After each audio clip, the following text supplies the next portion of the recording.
Hey, friendo, Steve here. Welcome back to Ask Wrestle Juice. Is that time again? You guys left a bunch of great questions. A bunch of stuff's going on. Of course, All In is coming up this weekend. I didn't really notice a lot of questions about that, but there was a question about Chris Jericho and something he said recently. Let's go ahead and dive into it. Senor Alien says, what are your thoughts on this quote from a recent Jericho interview? Chris Jericho said, let's see here. He says, so this had to do with when he was getting the please retire chance. I think it was like a hook match that he had. I think it was a hook match. It was right before the Learning Tree stuff. He says, to me, when the please retire chants were going, I was laughing because I have zero intentions of that, said Jericho. I've got a six-pack. I could do a moonsault, and I know exactly what I'm doing in the ring. I know how to write storylines. I like the company I work for. I like my boss. I like the guys and the girls in the company. Why would I want to retire? What's the point? Just because someone told me to? Like, fuck off. All right. So, a lot to digest there. So, in order to unpack this, now, I think he is, number one, I'd probably feel the same way if somebody was like, hey, Steve, go retire. And I wasn't ready to retire. I didn't want to retire. I was, I felt like I was still doing a good job at what I do. He's entitled to think this. If people are yelling at him, please retire, which they were during that match, he's entitled to be like, what the fuck? Like, no, I'm not going to do that. I'm Chris Jericho. On the other hand, at that point, there was kind of a perfect storm of anti-Jericho sentiment that I remember watching that match, being kind of bored with it and over it, and then hearing the please retire chants. And if you remember at that time, there was a variety of things going on with Chris Jericho, and that ended up sort of playing into the Learning Tree stuff. For one thing, there were, and I'm not even going to dive into it, but there were these unsubstantiated Twitter rumors that were out there that he really did seem to be, the crowd seemed to turn on Jericho kind of as a result of that stuff. And you can debate whether or not that was deserved or not, given that these rumors are out there and the AEW crowd, they're a bit more tuned in with what's going on social media with AEW. But it seemed like that.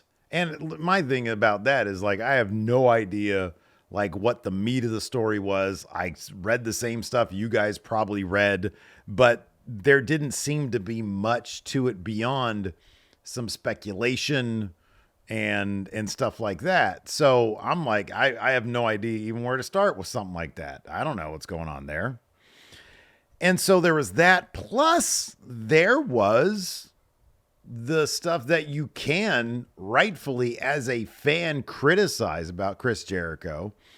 And at the time it was sort of peak Jericho momentum vampire, right? Where he would feud with people. And as he then sort of tried to take ownership of the Jericho Vortex, which was this thing where people would feud with him and they wouldn't really get much out of it.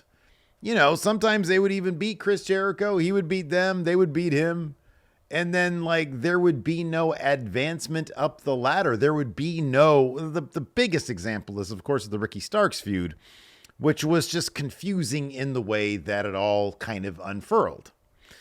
And so there was this perfect storm of, like, the Twitter stuff, which was just sort of ignored by both him and Tony Khan. And I'm not even saying that was a bad move on their part, or it wasn't, or they were justified or not in doing it. I'm just saying that's what happened. But then there was the very palpable boredom that the crowd seemed to be expressing with Chris Jericho. Like, we're kind of tired of this stuff. Go away for a little bit. Go do something. That's what you used to do back in the WWF. That's how you maintained your relevancy, is by fucking off. And then you'd come back as something different. And with AEW, there's never really been much reinvention. He would be the Lionheart all of a sudden. Okay, what the fuck does that even mean? He would be the Painmaker sometimes. All right, are his matches significantly different? No, not really. I've always appreciated that Chris Jericho has put effort into what he's done, but at a certain point, I don't know, maybe he just sort of told every story there is to tell.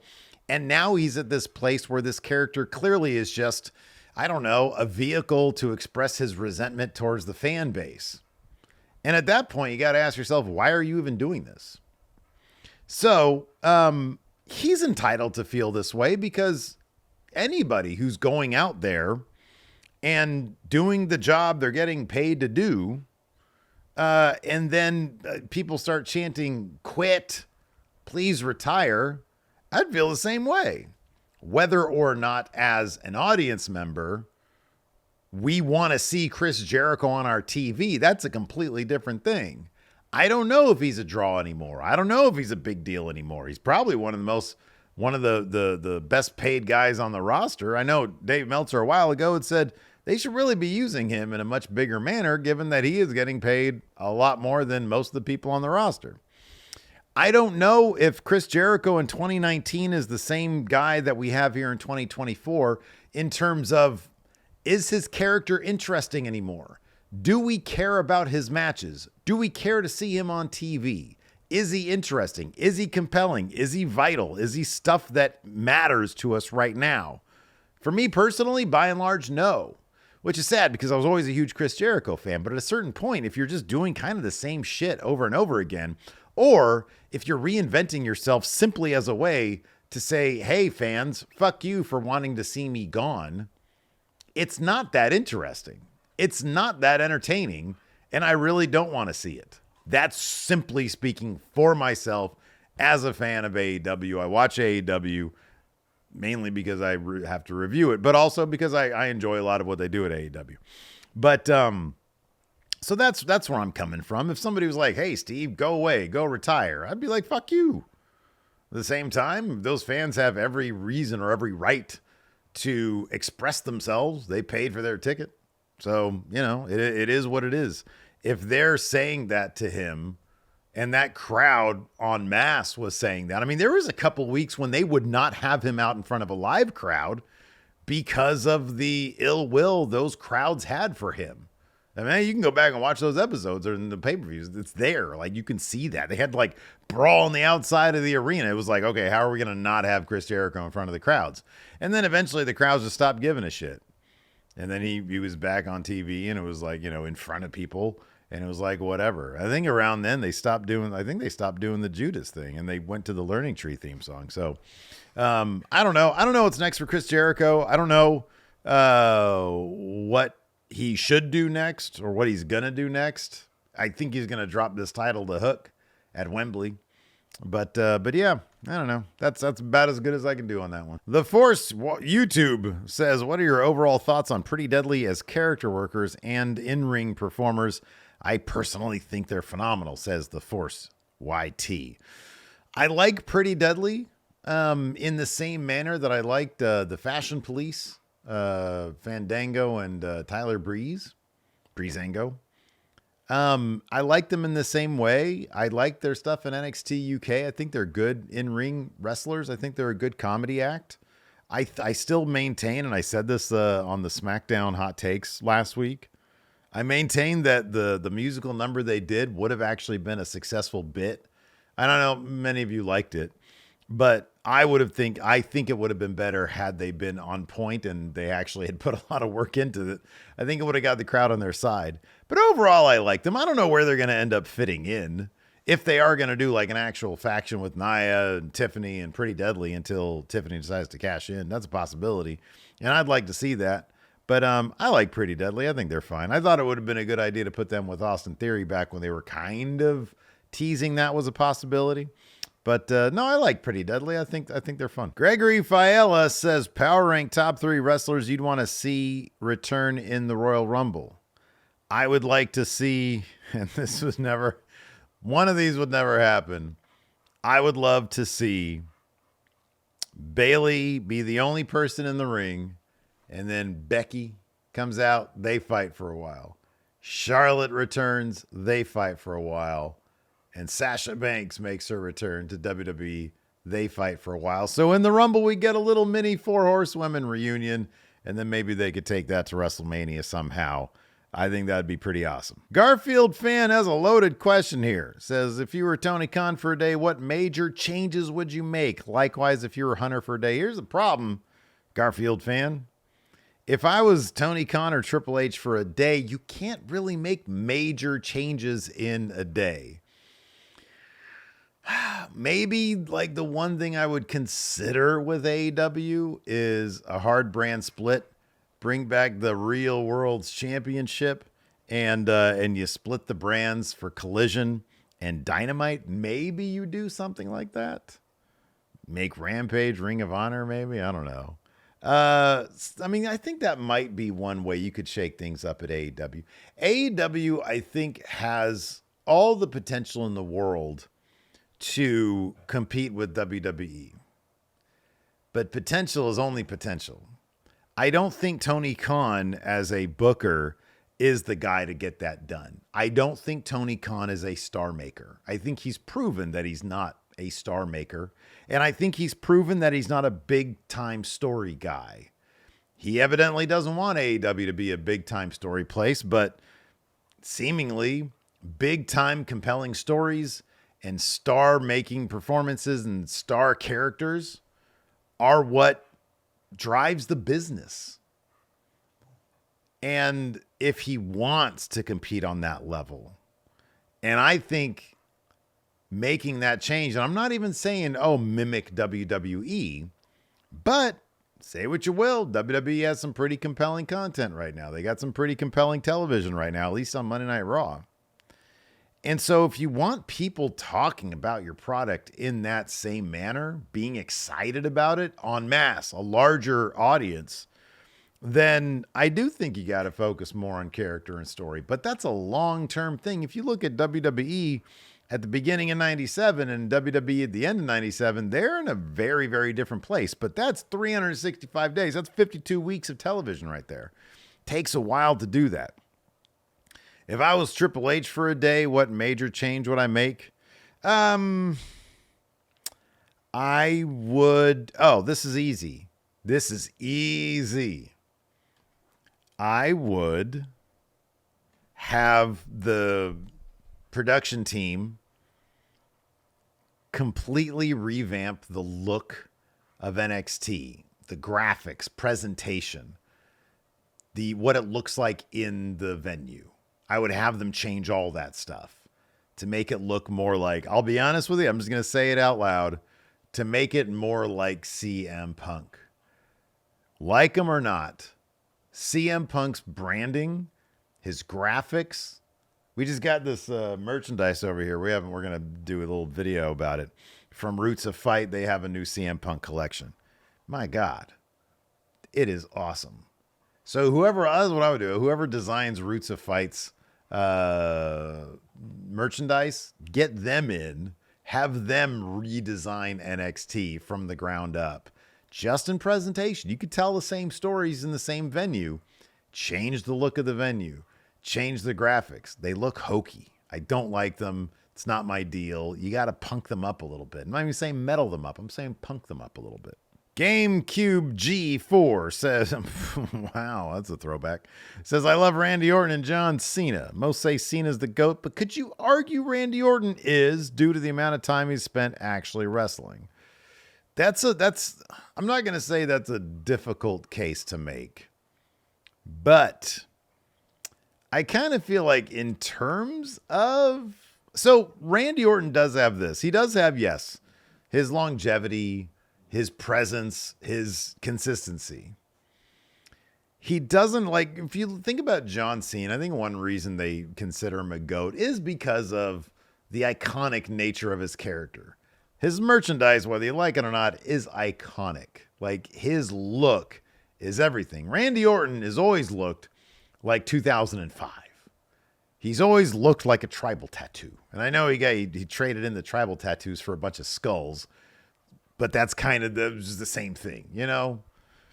So he's always had that thing going for him where he just looks like a 2005 creative wrestler, which is fine. Presentation isn't his thing. He's got a great top tier theme song, but he's not like presentation wise anywhere close to the level of John Cena.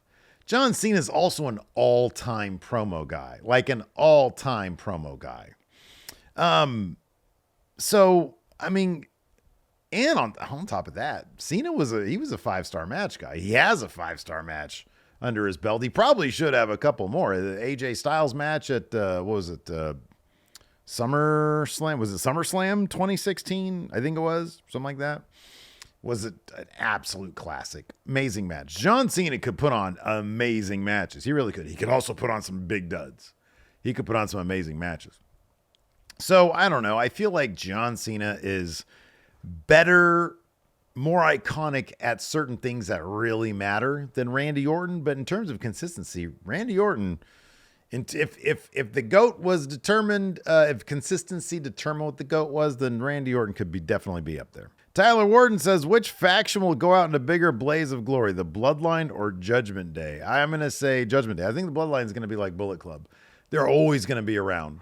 There are so many members of the Bloodline potentially all over the place that this can be running for decades, and I think it will. Judgment Day, I think, will actually die at some point.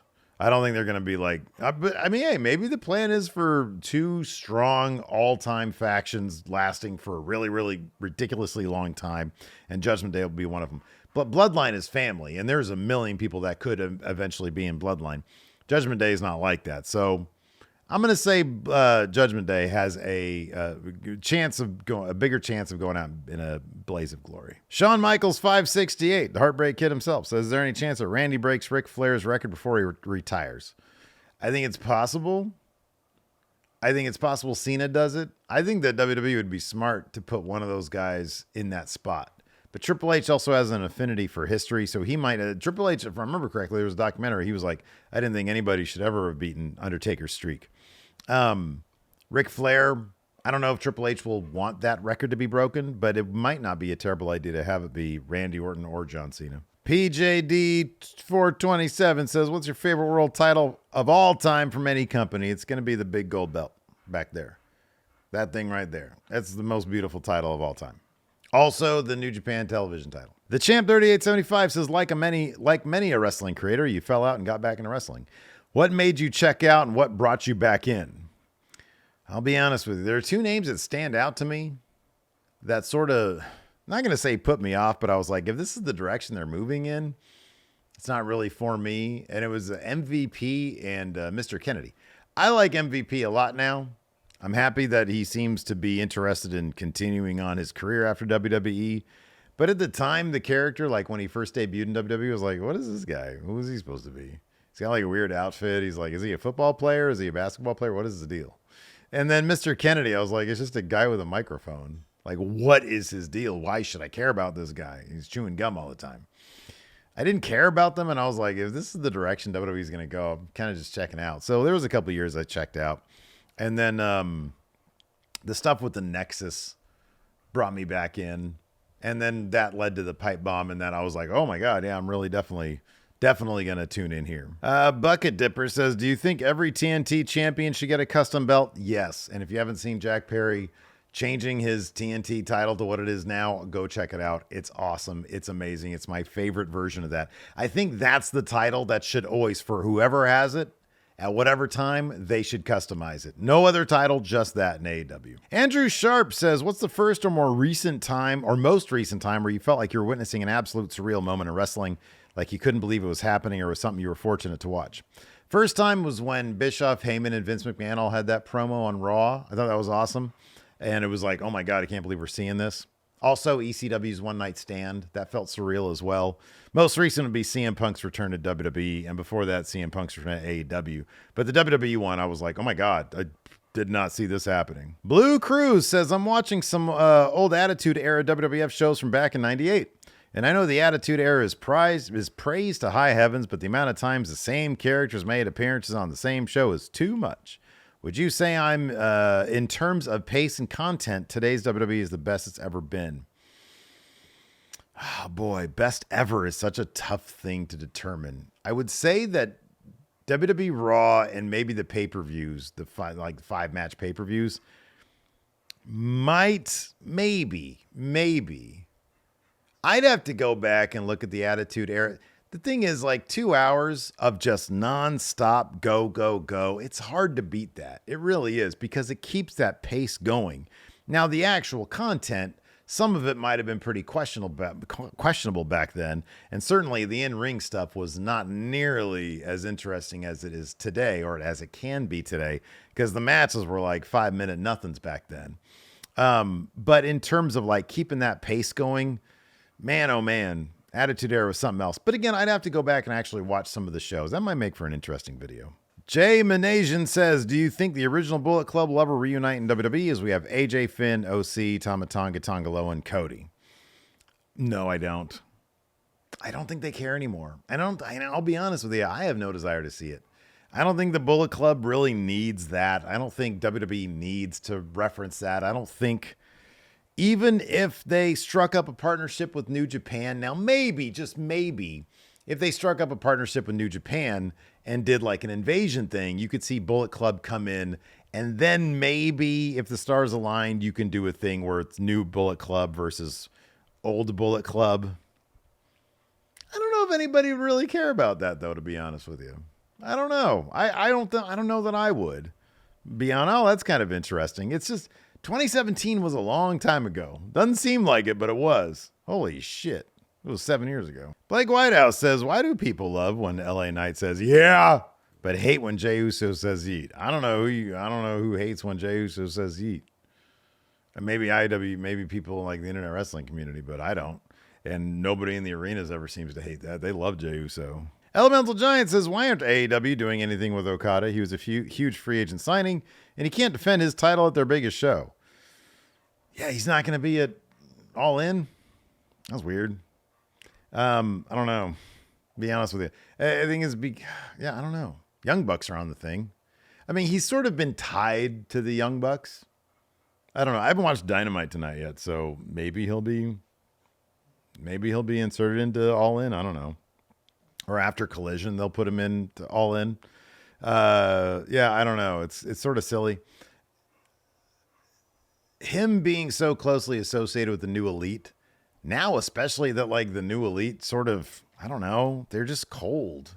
They were hot until Blood and Guts, and then they just sort of dropped it. And it was like there was no seemingly no plan after Blood and Guts to do anything with like, oh, the Young Bucks and Okada and all them. They're doing stuff. Seemingly they're not doing anything anymore.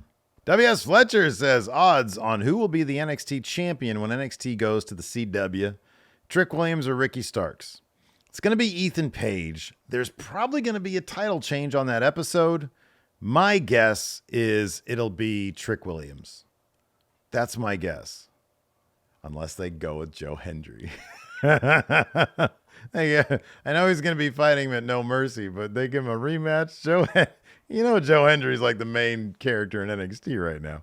Nah, it's got to be Trick Williams. I think that they're trying to give Trick Williams the old give him some adversity thing, and he'll get back to Ethan Page in the first episode of the CW.